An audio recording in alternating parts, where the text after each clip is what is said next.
future of work, and kind of want Allison to be able to do a little bit of an introduction and talk about what we're going to tee up for today. And then I have a few areas we want to cover, and we want some conversation with everyone. So if you can, put your screen on. No one cares what your background looks like. Love to see you. Thanks, Gary. Yeah, hi everyone. Welcome to the 5th meeting of the Future of Work Accelerate community. We have one meeting after this, so hope you've all been getting a lot out of this year's content. Today, the focus for this meeting is on automation, technology, and workers in transition. So wanting to focus a little bit more on the technology side, and then we'll talk a little bit about some of the post-COVID strategies specifically around workers in transition. So the agenda for today, we just did the first bullet, we did the welcome, we kind of shared where we were at in terms of returning to work, and then we've got 3, Carrie will walk through some data, and then we'll have 3 various discussions. So the first one will be around technology automation, specifically with an equity lens. And within that, we'll build off of last meeting's conversation, which was around building a diverse pipeline. And so we'll talk a little bit more about DEI specific measurement as part of the second discussion. And then we'll talk a bit more about workers in transition and some of the post-COVID strategies we're hearing companies kind of working through. And then we'll just use some time at the end to wrap up, talk a little bit more about the one-on-one consulting support you get from CCP as part of this community. And then we'd love to hear from you all about how you want to use the time in our final meeting, because we have the ability to kind of flex and focus more deeply on any topics that you'd like to dig deeper on. So that is the agenda for today. Carrie, I'll pitch it back over to you. Great. Thank you very much. Appreciate it. So this session, as you might remember from the very original document, was entitled that we were going to be talking about technology, automation, and I think, as you know, there is a huge component to equity as a part of all of this work. And I know that you all had spent some time talking about reskilling and upskilling in the December meeting, and there were many data points shared there. We want to build off of all of that and talk a bit about some of the automation disruption and data that exists. I think a lot of you know some of this information. I'm sure your companies in various ways are tracking it. But when we're aligning it to broadly your strategy that your teams are developing, there are a number of ways internally and externally that we know that you can be advocates and help to incorporate some of these lessons and information. So one of the data points that we wanted to share that we've been using in some of our work with companies is that up to 32% of workers may need to transition to entirely different occupations by 2023. That's as a result of automation. And then also that over the next few decades, approximately 25% of US employment will have experienced high exposure to automation, with greater than 70% of current tasks content at risk of substitution.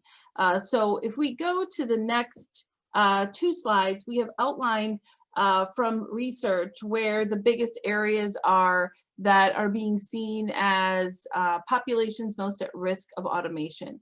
Why I want to tease these out and go through them all separately is because that feeds into, if you think about it for your company, your diversity numbers. This potentially is feeding into the partnerships that you're developing. And so when you're thinking about potentially how you're reaching out through partnerships to be able to pull individuals in, I think also, I'm sure many of you are mindful, are we wanting to build pipeline partnerships if we, on the other end, are going to be laying people off or downsizing in some way? So aligning that philosophy together is critical, and thinking about it from, I want to start out with some diversity strands. And the first is really low-wage routine jobs are the ones that are seen as most vulnerable because of some of the cognitive routine tasks that can take place. Often, these are seeing, if I think about your companies in particular, it would be collection, data processing kinds of roles, machinery operations.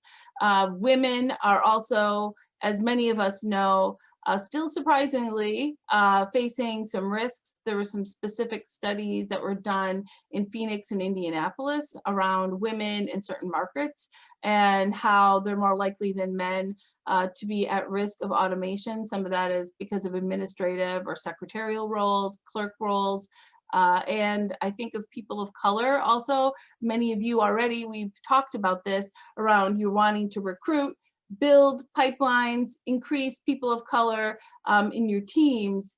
I think identifying where you're having, how you're able to segment those across both your executives. I know everyone wants their C-suite to be more diverse, but if you're looking all the way across, people of color in particular are seen as having larger portion in roles that are not traditionally roles that are able to avoid automation. In particular, this was for the Joint Center on Political and Economic Studies, noted that Latino 31%, African American 27%. I see some of you squinting, so I'm reading this so you kind of know what it says, that those jobs are at high risk for automation, particularly cooking, cashiering, food preparation, than white or Asian American workers. If we— Carrie? Yep, go ahead. I'm just a comment because words matter. Yeah. You know, it's not the people who are at risk for automation, it's the jobs that are at risk for automation. And, you know, coming from KPMG, we're supporters of automation, right? And automation is a good thing. And, you know, for me, it's, you know, there's certainly a lot of things we have to think about. What are we doing to make sure we have a workforce that's ready for what work is going to look like?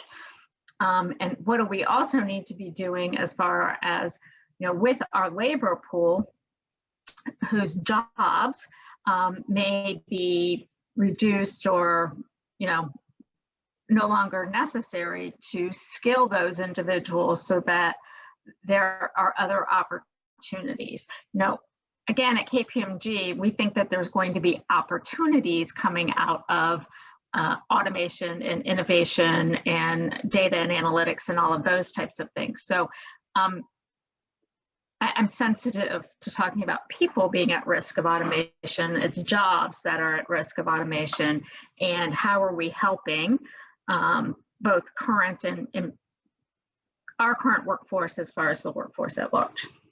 So I hear exactly what you're saying, and apologize, I can't remember exactly the words that I used if I misspoke in some way. I do think, though, what you're referencing, Anne, is how we're planning ahead, certainly the future, absolutely, around how to make sure that you're building some resiliency in, training in, reskilling, upskilling, as we've talked about in previous sessions. I think what this right here, though, is a snapshot of the diversity strands that are at risk of losing, yes, jobs, but I think it's important when companies are looking at what their diversity numbers are, that some of their efforts around automation could inadvertently have impacts on certain populations.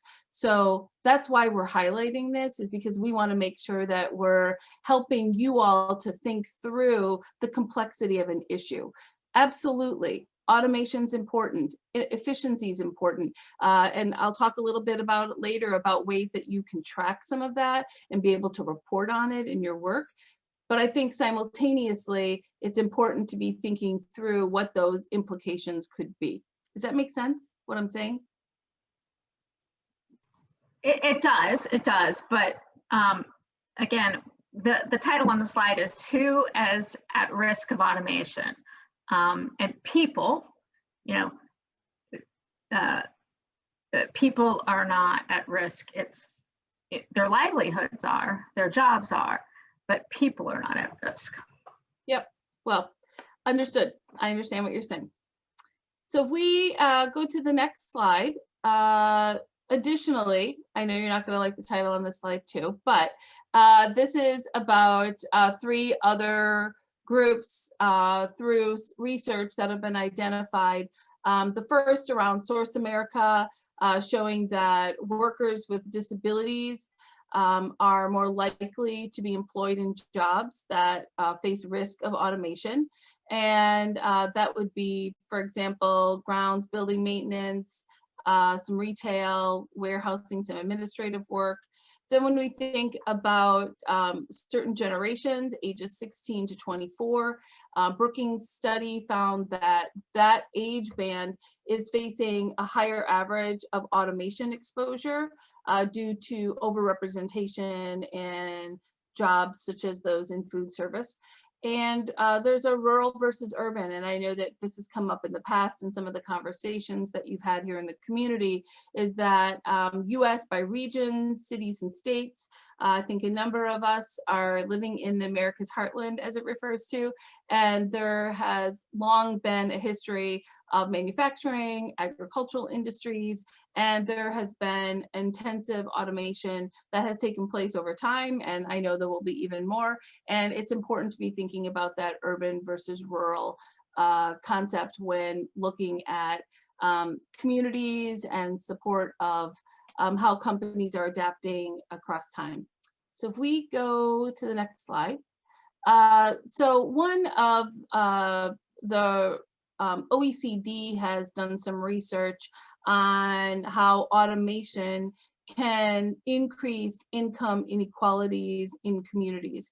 And so recognizing that the role that your company is playing in helping with upskilling and reskilling and looking for ways to be able to adjust educational levels for employees that are facing potential layoffs related to automation and technology advances are critical.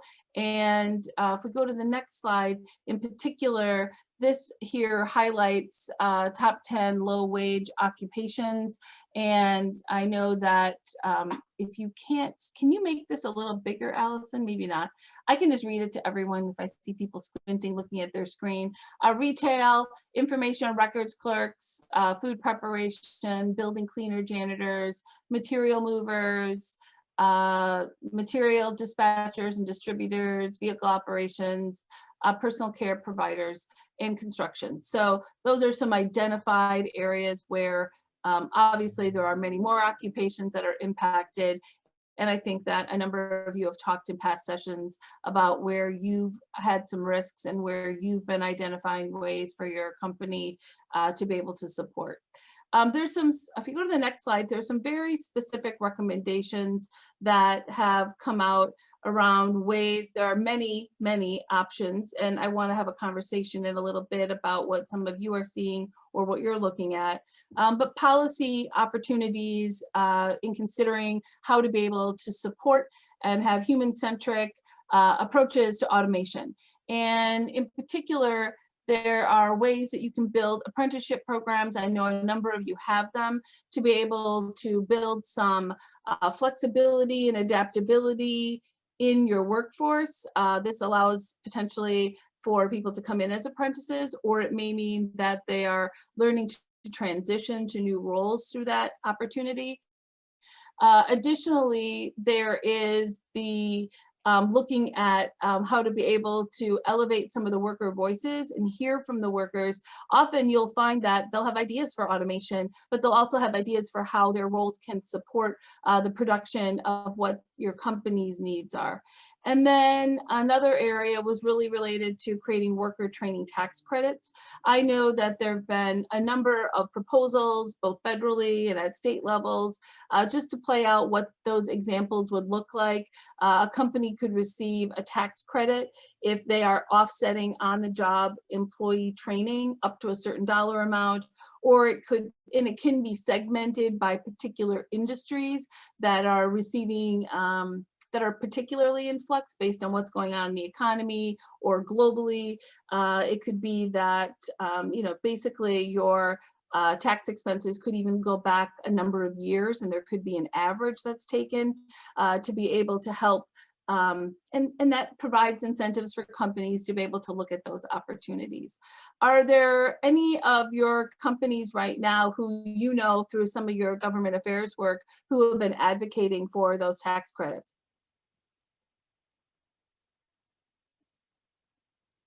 You may not know. You may know. Anyone? No? Okay. Another area for some policy opportunities is really around looking at some good jobs, the skills trainings that are needed for those. We're going to talk in a little bit about some good jobs work that's been done in research. And there are some economic opportunities to consider, mostly around data collection of what the outcomes are from all of that training and how to be able to, I think we've talked about this before, enhancing your workers' learning so that they are adaptable to what's coming in the future for your company. There are a number of opportunities. We hear companies adapting different kinds of learning. We all know that STEM and then STEAM and a number of educational initiatives were hot topics. SEL has obviously been moving forward in new ways, and there are continual evolutions of ways that companies are looking at how to build out the skills and needs that their employees have. And I know a number of you are looking to adapt that. I think the reality is where your company is at any one point in time and what you need, and then being able to backtrack that into potential partners to be able to build that pipeline can often be one of the biggest challenges, because your company is going to keep evolving probably at a faster pace than what some of your nonprofit partners in developing that might look like. So keeping that in mind. Additionally, there are a number of ways to be able to look at how to be able to support with displacements. And there is, looking at different methods for unemployment insurance.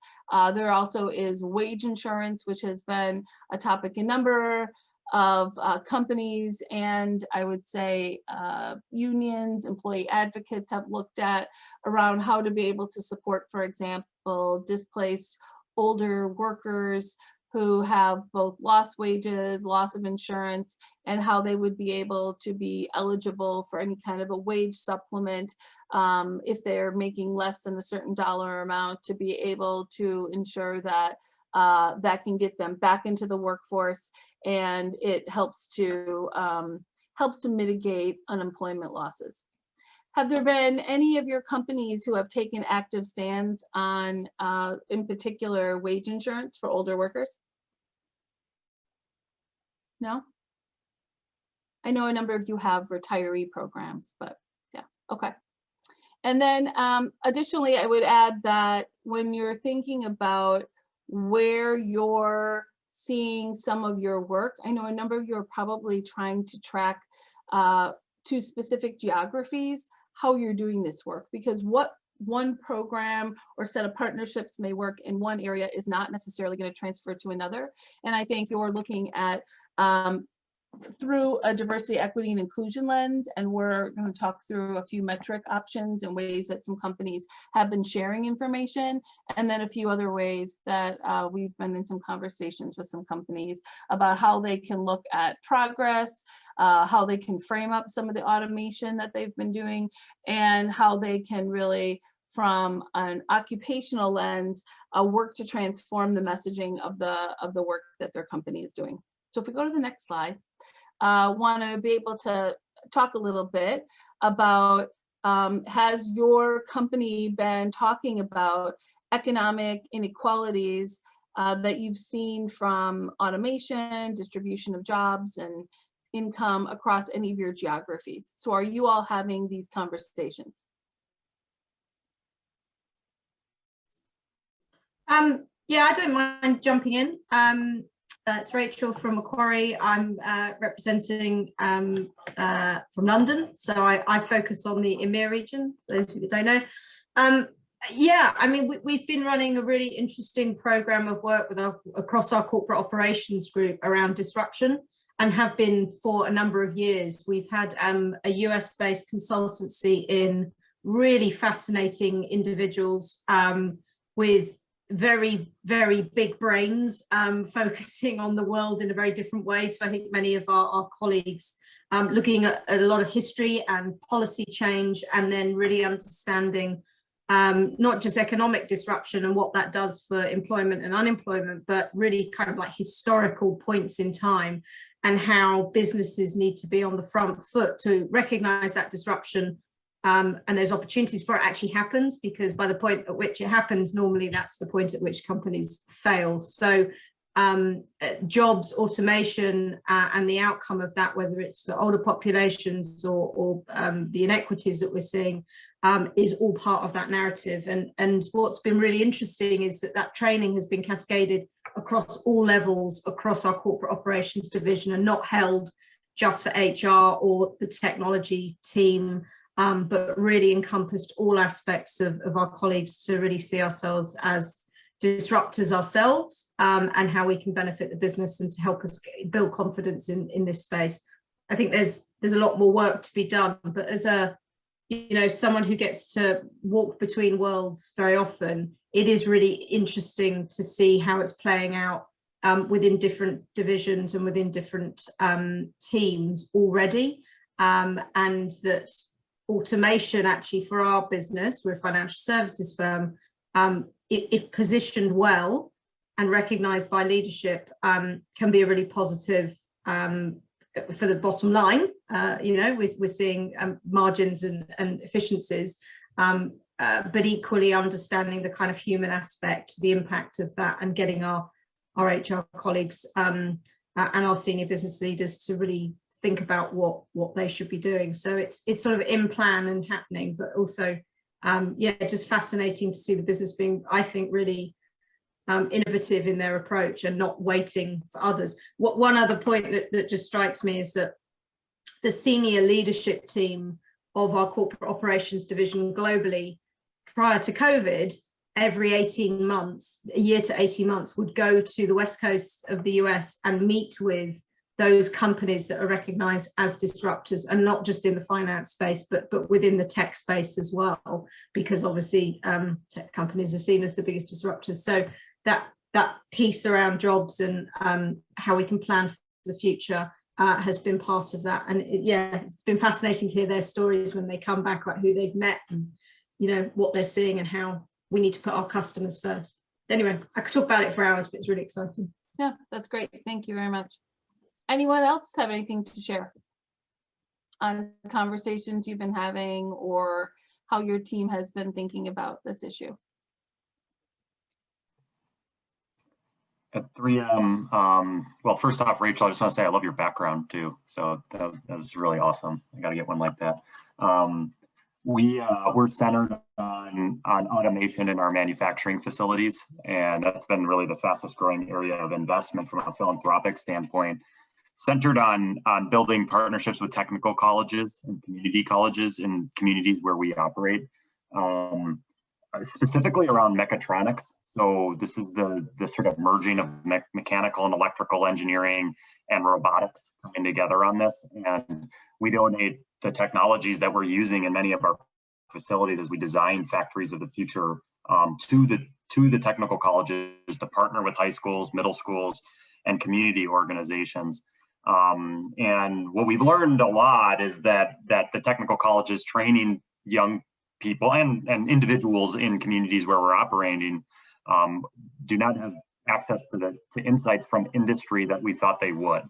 And so that's when we've grown our engagement, particularly in areas where we're having a hard time finding folks to fill these new jobs from automation that are creating opportunity for really great family sustaining wages within the space, and we can't find people to fill the jobs.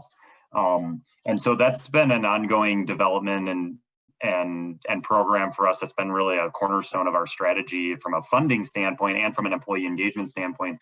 Where we're at now is really ensuring how we can build an equity lens into that, around gender equity, around racial equity. And we're in early stages of having these conversations. We feel like we've built a really great model for the ecosystem of workforce development in an area where there's going to be major skills gaps. I don't have an answer for the best way we can ensure that there's an equitable lens to that. And I think this aligns to some of what Ann was saying before. I think it's such a unique opportunity with this type of disruption to look at all these inequities that are in place, that with this disruption, we could really drive a lot of change if we're intentional about it. That was a huge reason why I joined this Accelerate group. So that's where we're at from 3M. Thank you. Anyone else want to share? I mean, I'll just say that everything Michael said sounded very familiar to me at Raytheon Technologies as far as their strategic direction. You know, for us, we see a skills gap coming fast and furious with our engineering hiring needs that we will have. So we are focused on reskilling, upskilling our current employees, the lifelong learning element, and we offer 100% free tuition for employees to go back to school, and for all employees, no matter where you're at or what, you know, hourly, manufacturing, all the way through, you know, roles like mine. So that is something that we're really focused on internally. Around the equity lens, I would say we're not new on that train. That's something we've been, you know, establishing academies of engineering near where we know we will have hiring needs in the future. So we work closely with nonprofit partners. One is NAF, and we're expanding academies of engineering for students in public high schools, which are mostly students of color, to get them early exposure to these technical careers that we have at our company, giving them some early curriculum, some early work-based learning experiences. And so many of our programs that are similar to that are focused on reaching students of color, because we know engineering and tech is what we will have a huge hiring need. We have it today, and it will only increase even with the transition to more automated jobs. We still see that gap coming pretty quickly for our business, and we're working as much as we can through philanthropic dollars and through our internal upskilling and lifelong learning strategies to kind of fill that gap and ensure that students from all backgrounds are pursuing these types of roles that are aligned with what we know we'll be hiring for. But Michael, I mean, I could have just repeated what he said and then added a couple of more things. We're kind of moving in the same direction. Okay, thank you. Appreciate it. Anyone else want to share? How many conversations you're all having around automation and how you're planning for it?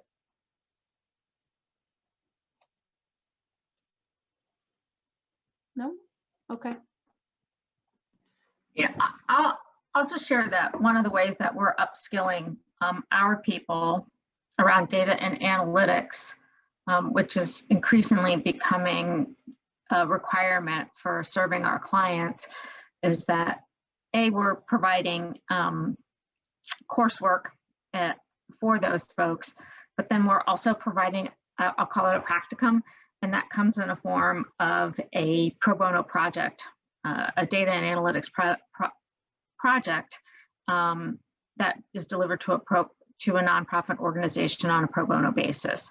So we're really trying to help those nonprofit organizations with their own data and what they have, what they need, how they need to look at it to improve their own operations, and upskilling our people at the same time. Great, thank you. Anyone else? I don't want to make you all have to talk if you don't want to, but if you did and you wanted to share, I wanted you to have a chance to. No? Okay, we'll keep going.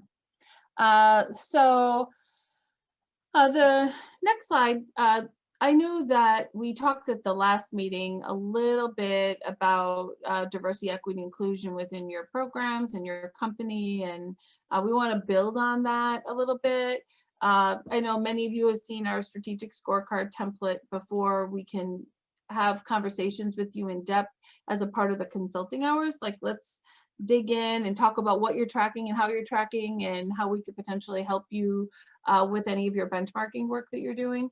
But I think if you think about this conversation around technology and automation and how you're reflecting that work and how you're talking about it, we want to dig in a little bit to be able to help you think about it, because it is an exposure for you as a company, right? I mean, how many times have we all read newspaper headlines that, you know, this many people are being laid off, or this company's down. And so we're wanting to provide you an opportunity to think it through, to be able to certainly own where there are challenges that you might have internally that you can work through, and then additionally look for ways that you can be able to report on it and talk about it. And so how and what you measure will allow your company to be able to really demonstrate progress. And we want you to be able to do it in an authentic way, and also be able to make sure that you're thinking through what any potential roadblocks could be as you look at automation and also your own company's journey. So if we go to the next slide.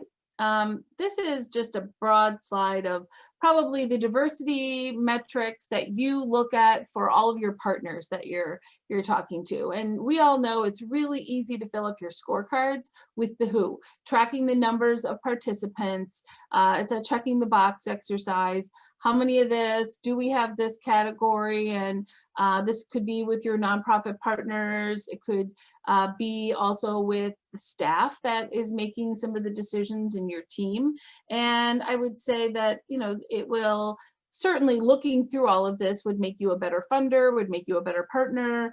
It'll help you ensure that the lens that you're asking all of your nonprofit partners to look at around who is on their staff and through what way are they leading it, and then additionally being able to back into it and say, are we bringing the same intentionality as a funder to the work that we're asking all of our nonprofits to. So certainly everyone becomes better when you look through all this. And I saw in the chat, can you get a copy of it? And the answer is yes. As the follow-up to this meeting, you'll get this deck, and then you'll also, we can send that scorecard around to everybody.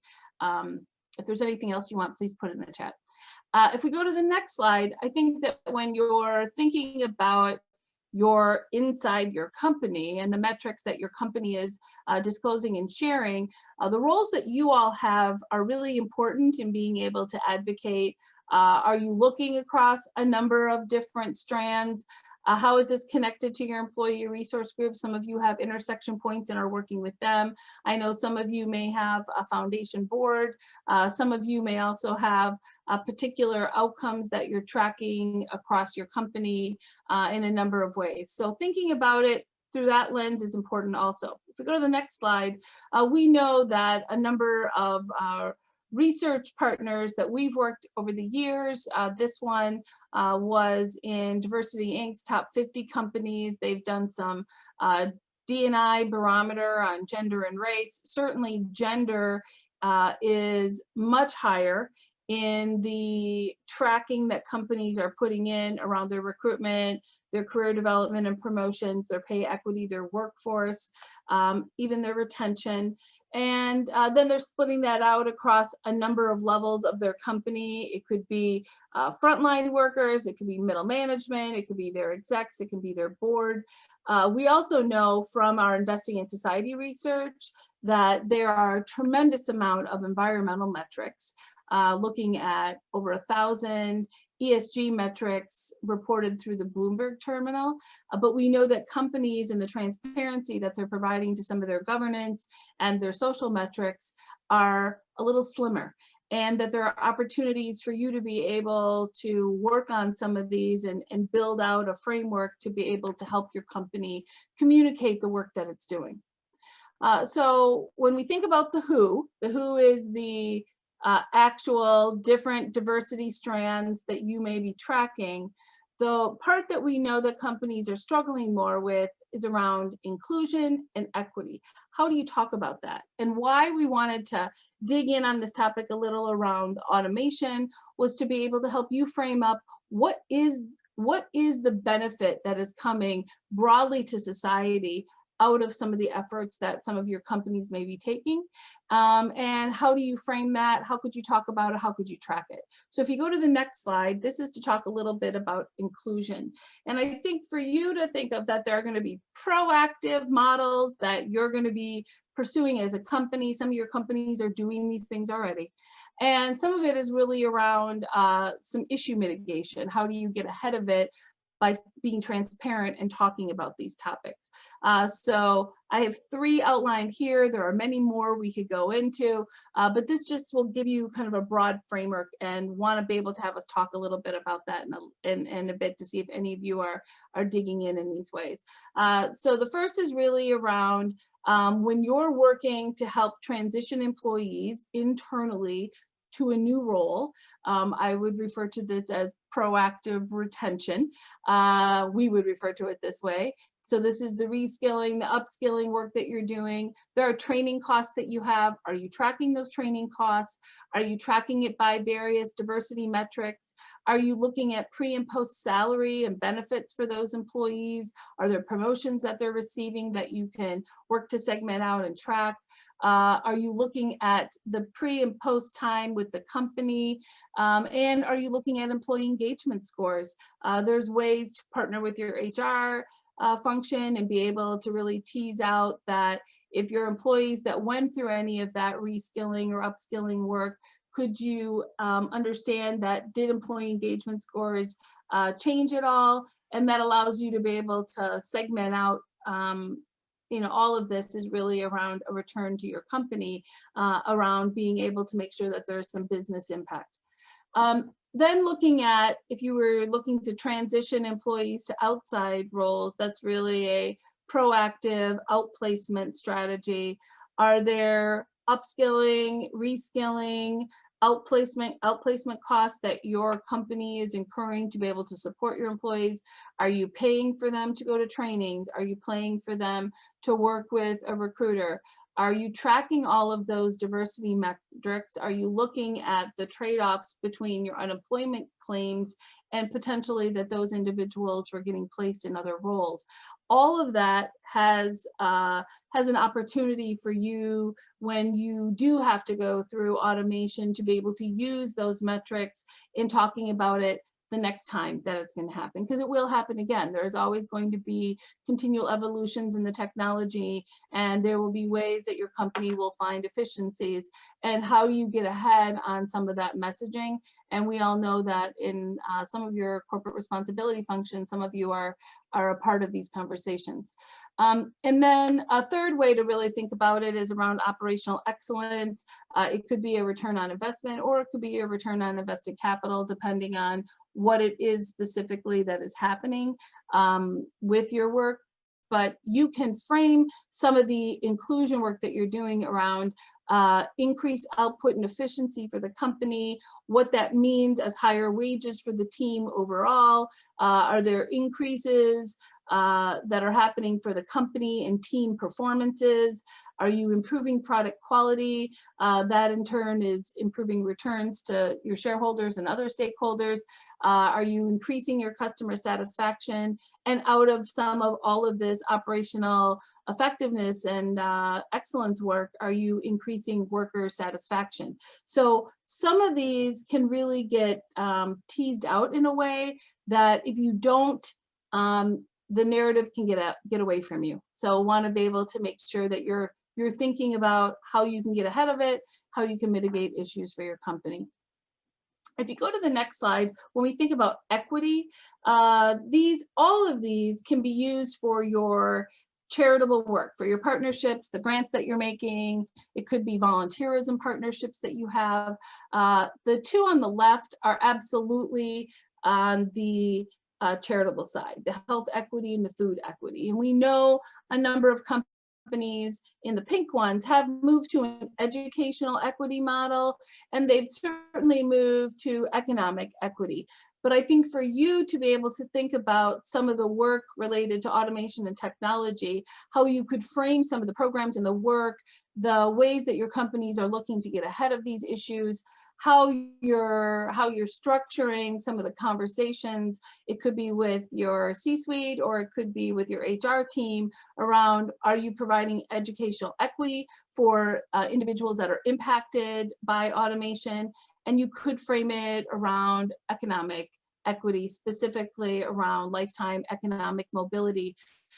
So think through how you're measuring, think through what your logic model is and how you're playing out what your potential outcomes are, and being able to look how you can make sure that you're accessing the right resources and looking at things through an opportunity lens for the individuals who are being impacted. The other part, if we go to the next slide, is important to talk about is really how is your team being measured on this issue. So when we think about key performance indicators and that KPI or that scorecard you saw earlier, we'll send it around to everyone. Really, you're thinking about what the scope and the role of it is. It's also connected to what your team does. All of you are in different departments. You all roll up through a different function in your company. And so how you're looking at your external partners' KPIs, your internal KPIs, and you're being forward looking for your company is allowing you to get ahead on that. So there are a few strategic metrics that we know, and we have more that we can share that companies use to be able to determine the efficacy of their teams. Every company has a different way that they're thinking about what's effective, but we know in particular on DEI that a lot of you have been looking through this lens. And so we want to be able to help you think it through and how you could build these metrics into your team. We do know also that a lot of companies are also starting to look at ways to connect DEI to metrics for compensation. We know that the compensation one is going to be a little bit later on. We know if compensation's there, that certainly prioritizing these results will happen a little faster, but there are a number of ways that you could do it. And so here are a few examples. If you have more questions, we're glad to connect with you on some of the one-on-one time that we have. So I want to go to a group question, a group chat. Want to look at how are you measuring your future of work programs for company and society? Are you measuring impact at all?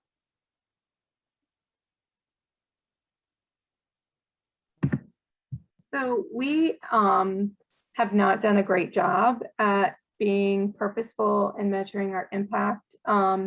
We have signed on with mission measurement we've worked this year to identify many of our initiatives and pushing it through that channel to ensure that we're able to more accurately capture impact. We do it anecdotally, obviously, like many folks, but we have not.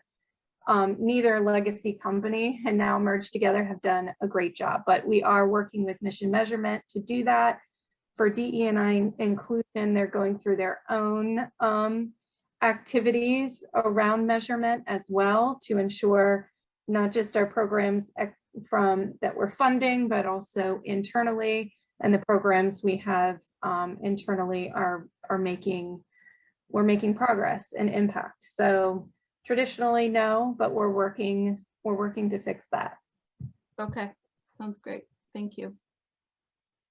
Anyone else?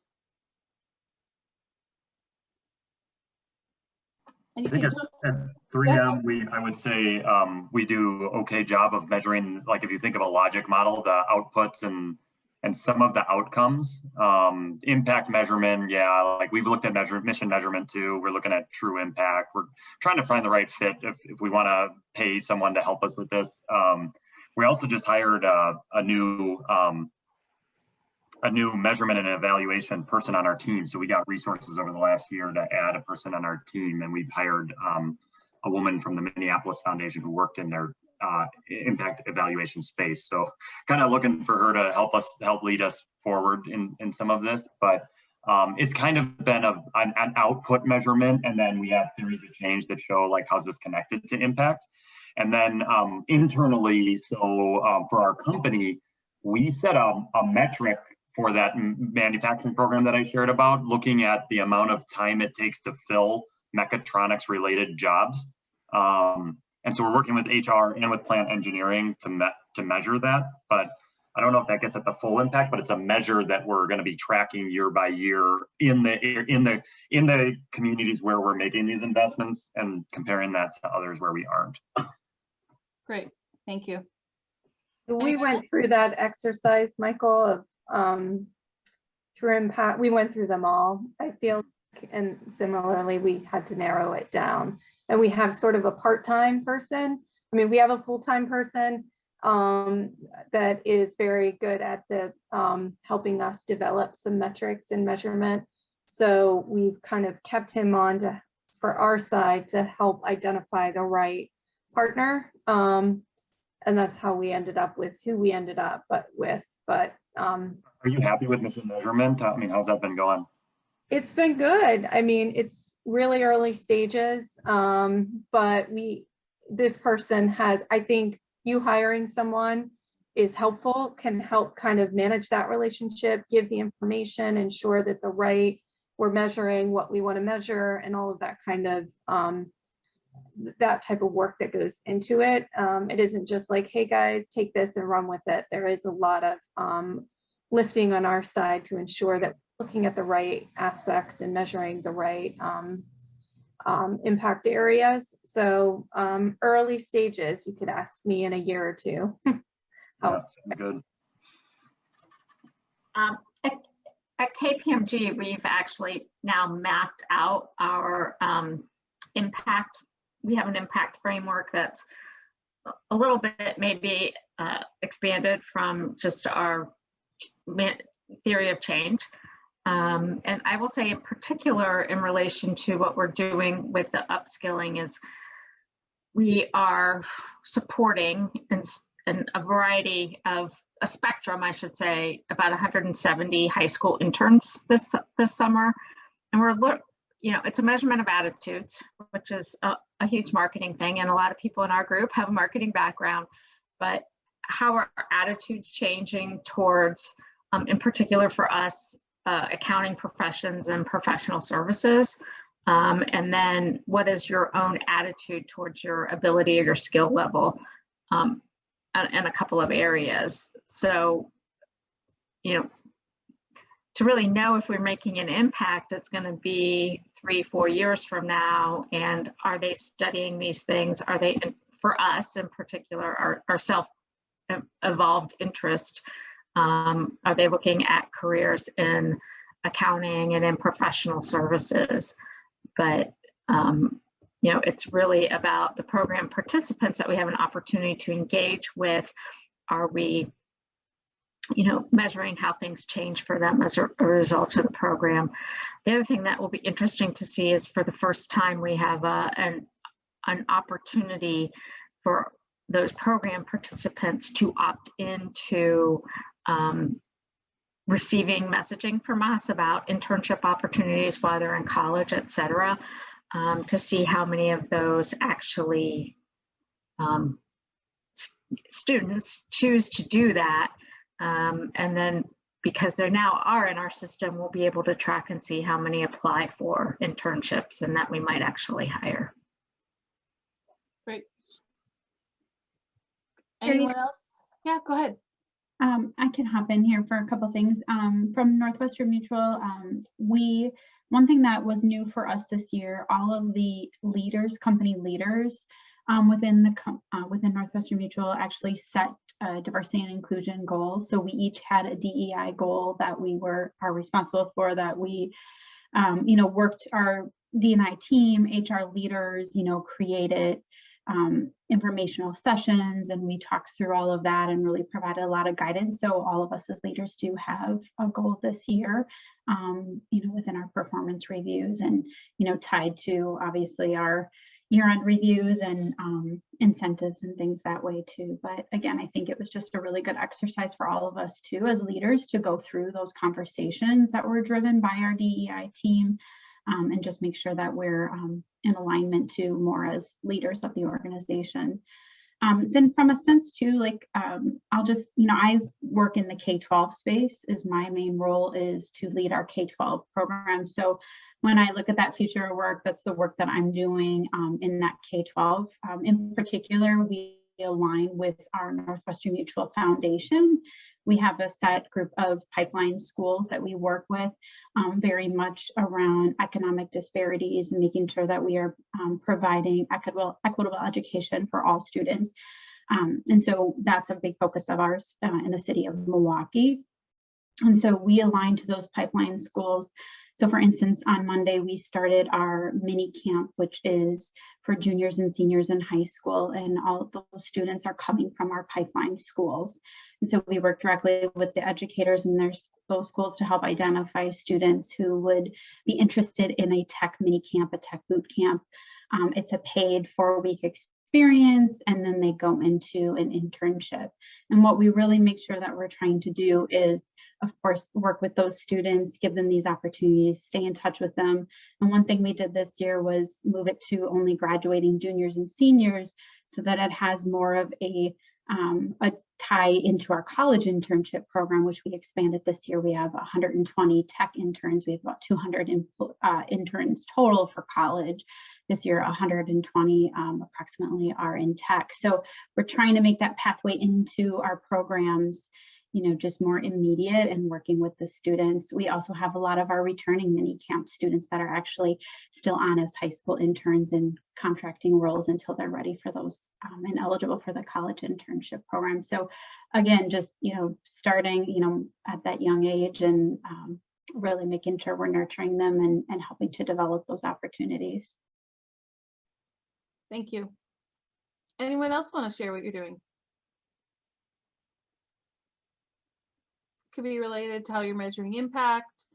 I think also love to know if people are with their company measuring inclusion, if they're evaluating equity, if that's been something that they've wanted to tackle, if they felt like they've gone there. Any thoughts to share? No? Okay. If there is, jump in at any point. All right, we're going to keep moving them. So one of the areas next that we want to talk a little bit in transition. I know there was a popular news article recently. It has been referred to as resignation. These are leaving their jobs right now. They're in transition now about the automation transition. You are feeling good about the roles that you're in. But we know that post-COVID that a number of companies are thinking about their strategies. In particular, they're looking at opportunities to be able to advance their support of women in the workforce. They're looking at living wages. They're are connected to people of color and how to be able to support them. So wanted to be able to talk through a few issues that, and some of it is research that we've done, some of it is some partnerships that we have, and I'd love to be able to talk through some of this and then have some more conversation. If you go to the next slide, CECP, we did a pulse survey back in May of this year, and we were interested in understanding that given the companies were really looking at what return to normal actually would mean. And we've been asking this question over time, and we know that there, as you all have indicated earlier, there have been some tentative return to office, some of you have firm return to office models, but that many companies are looking at what their more flexible workforce strategy will be. And they're also wanting to make this focus on employee wellness, the employees are receiving support, and that there are safety precautions in place, because I know I've heard a few companies talking about some nervousness related to variants.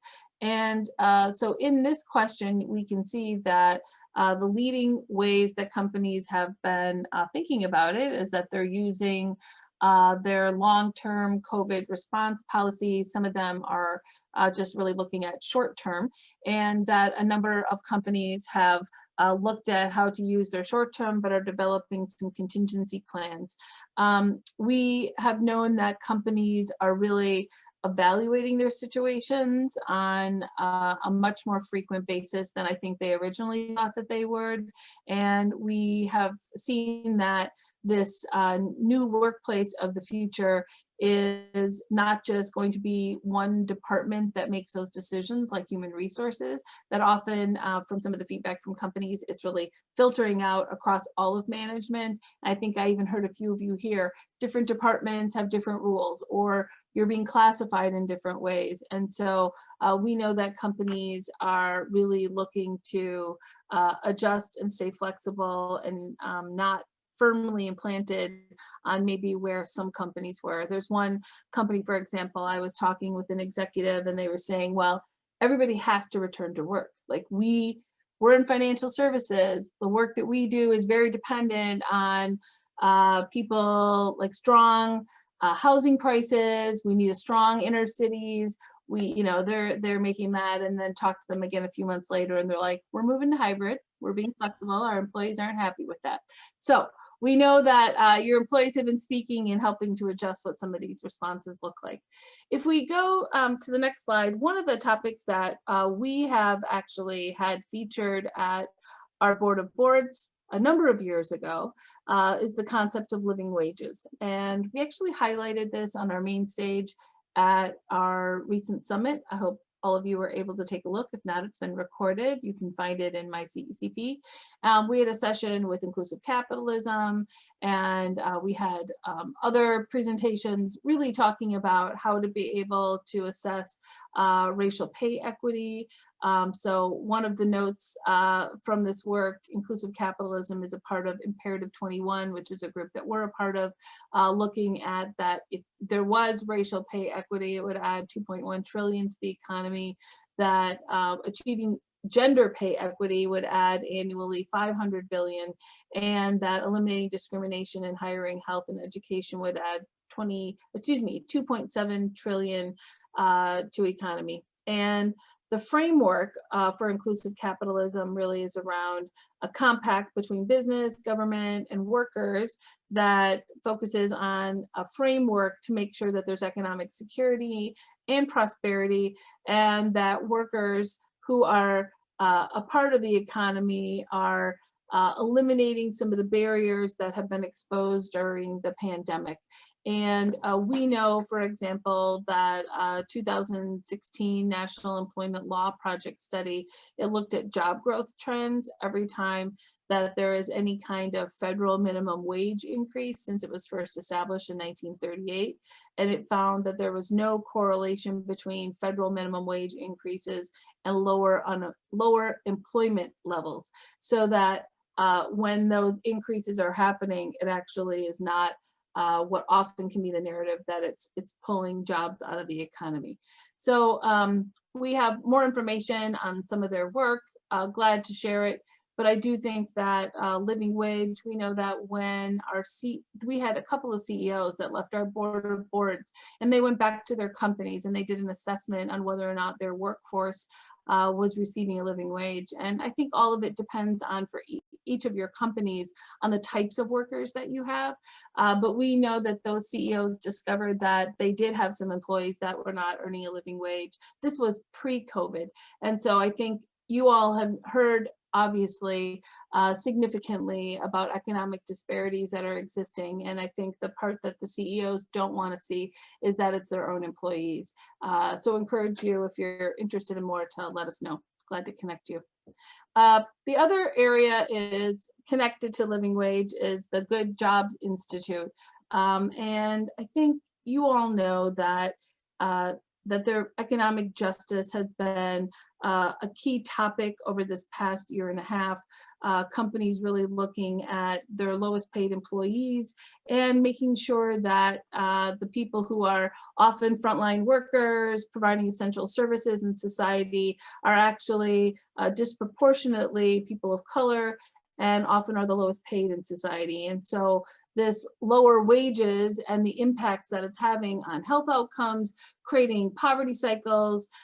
There's a Good Job Scorecard that's free to download. We will share that with everyone in our follow-up.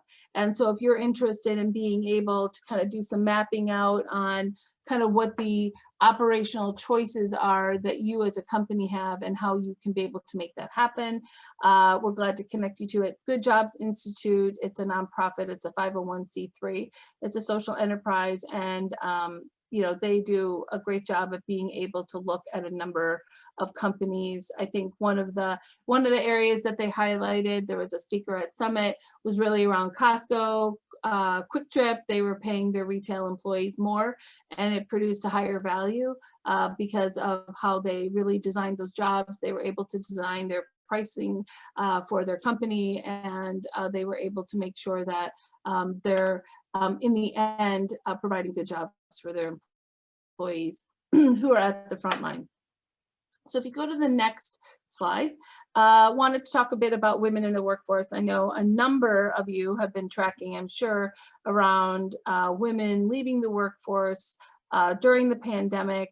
I think everyone is hopeful that to be able to see some gains back in that area, but we know that not only is it gender equity in the workforce, but there also are significant challenges around pay equity, which we'll talk a little bit also. The McKinsey Global Institute last summer, they did some research that women's jobs were found almost twice as vulnerable in the pandemic as men's. And in a gender regressive do nothing scenario, that's what they called it, it assumed that the higher negative impact of COVID-19 on women would remain unaddressed, that the global GDP in 2030 would be 1 trillion below where it would have been if COVID-19 had affected men and women equally in their respective areas of employment. Thank you for putting that in the chat. And so the reality is that there has been identified that in this post-COVID world, when we're thinking about the future of work, what does that look like? What is needed? How to be supportive of women in the workplace. And that would ensure that this labor force participation of men and women could potentially create new jobs and support women globally. So it's not just in the United States, but I think a number of you have probably seen some of those results in your workforce, or it could be that your HR teams are crossing their fingers that some things are going to potentially reverse, but we know that there's a lot of research. This is one of many that we've been looking at.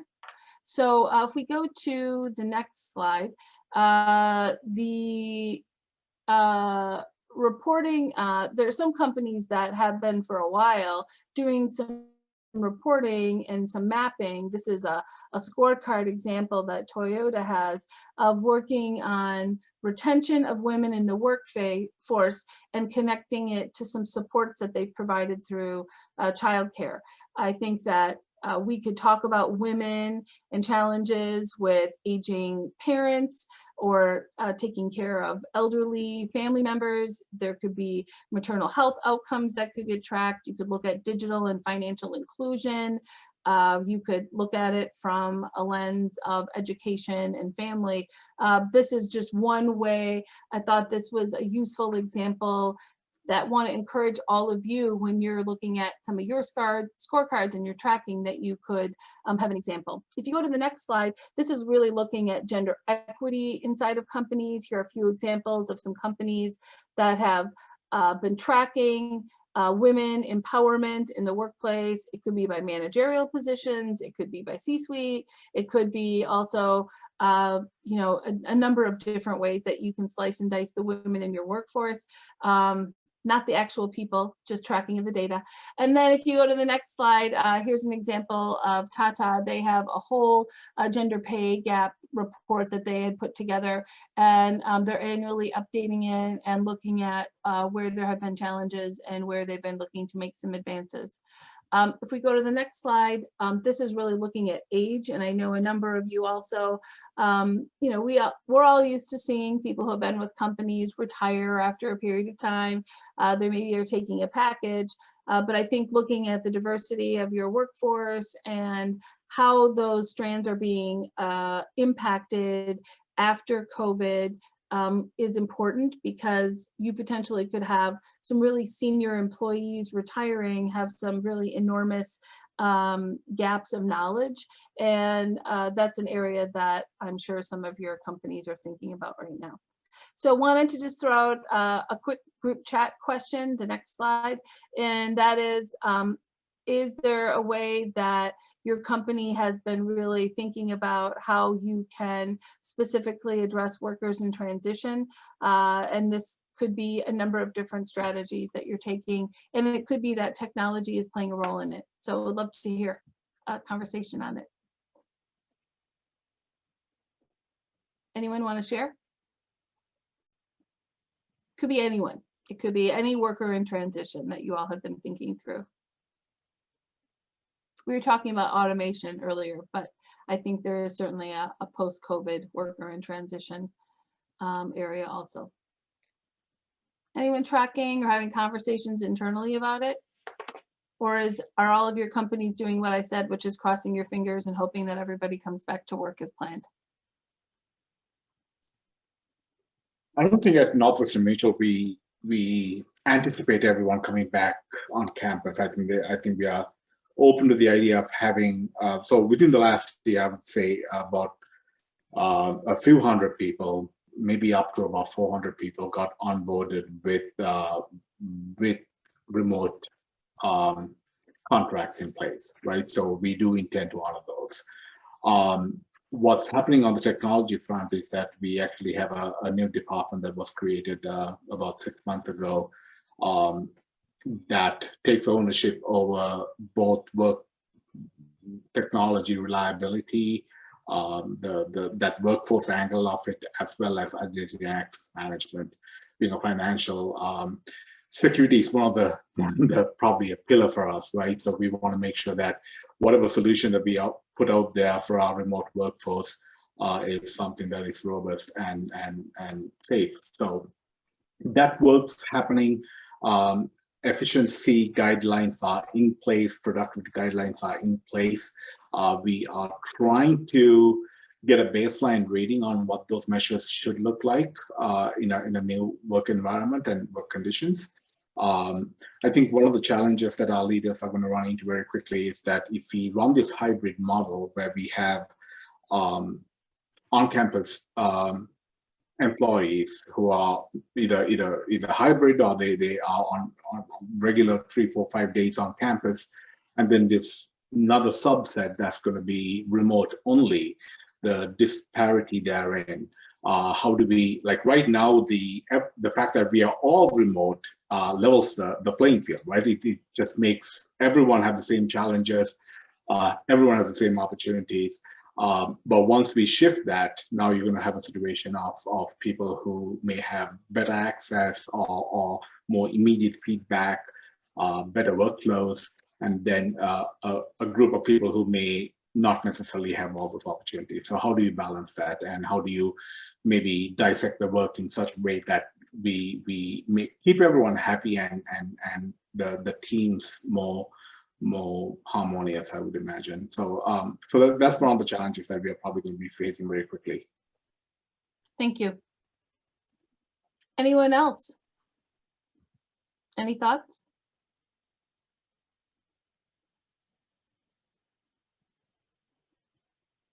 You don't have to have thoughts, but if you did, I wanted you to be able to share them.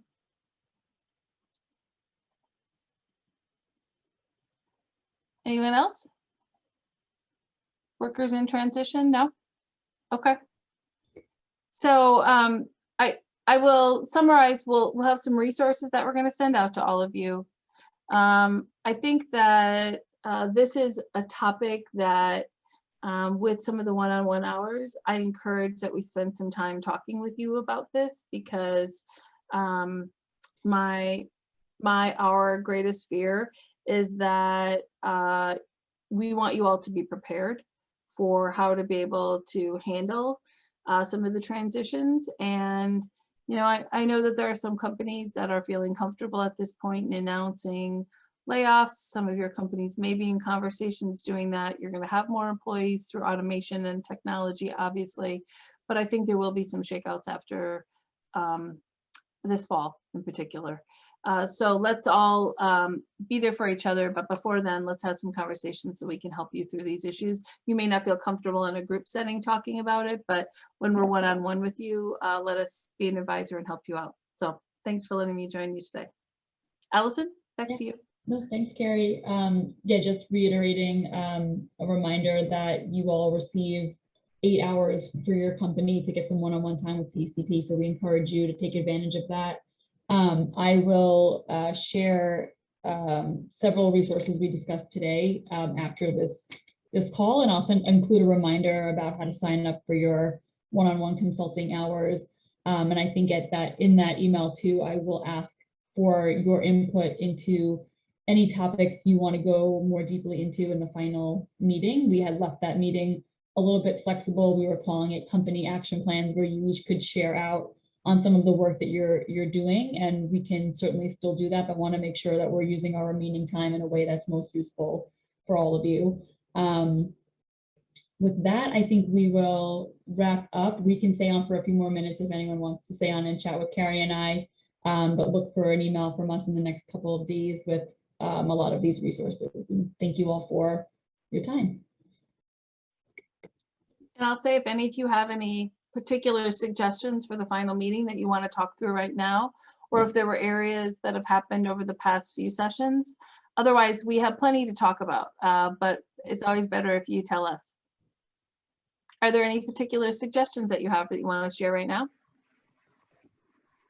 Yeah, I'll say something that strikes me. I know the importance of policy and how that can really set the course. KPMG is a huge contractor of the federal government and of state governments for that matter. We're registered lobbyists in many locations. And so, you know, and I think there are other companies that are on this call, Raytheon, Medtronic, who are probably in a similar position. You know, how do you effectively consider work on policy if you know, trying to take your own self-interest out of it, right? Because does it lead to work? Can it create more work? All of those types of things, and how you maintain your role as a service provider to the government, and at the same time trying to influence it. That to me is just something that I wish KPMG could take more policy positions, and it's just something that is a challenge. Thank you. I appreciate it. Yeah, we should spend some time talking about that. What do others think about that intersection with your government affairs work?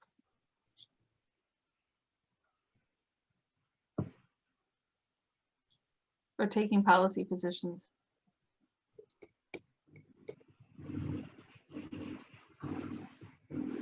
Yeah, there's been more openness for dialogue, but not so much action that I'm seeing yet. And so I'm thinking of myself as almost like the entrepreneur mindset of how do I influence and engage with that team. But I mean, even just some of the questions that were asked earlier about different policies and different elements, are you acting on that?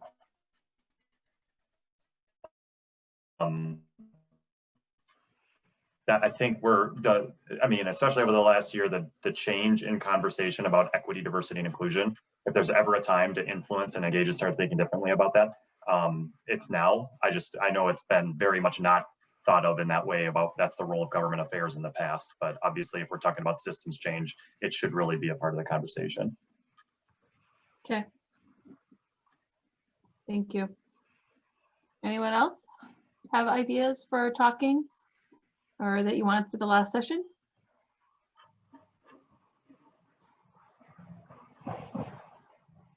Maybe? No? Anything that you felt we didn't have enough time on? Any speakers you want to come in on particular topics? Anything you were craving to learn that you don't think you've learned yet? Well, at the risk of asking too much, for me, the other thing as we talk about the future of work and in general, and just something we're struggling with, is the burnout that people have, and quite honestly, and I've not in this context or with this group, but there's a fair amount of burnout and lack of motivation to get involved in the community. And as we think about, you know, the return to the workplace and what the future of work is, both from a post-COVID perspective and coming back into the office, like what are people thinking about and how are we strategizing to keep our people engaged and identifying those opportunities where their passion and their interest intersects with what we provide them in a workplace to be able to do and support in the community. I think that as we're shifting everything else, this is shifting and we need to be thinking about how we shift with it. Great, thank you. Anyone else? No? All right. Well, keep pondering. Allison said she'll send an email. So, you know, when you're washing your hair in the morning or you're brushing your teeth or whatever, you're on Zoom. You may not wash your hair every morning. If you have other thoughts, send them to Allison and she'll let you know. We'll pull together a last session that goes out with a lot of information. And again, all the conversation we had today, if there's more that you want to have on it, we're glad to do it and dig in on it with you. Okay. Carrie, Allison, really quick,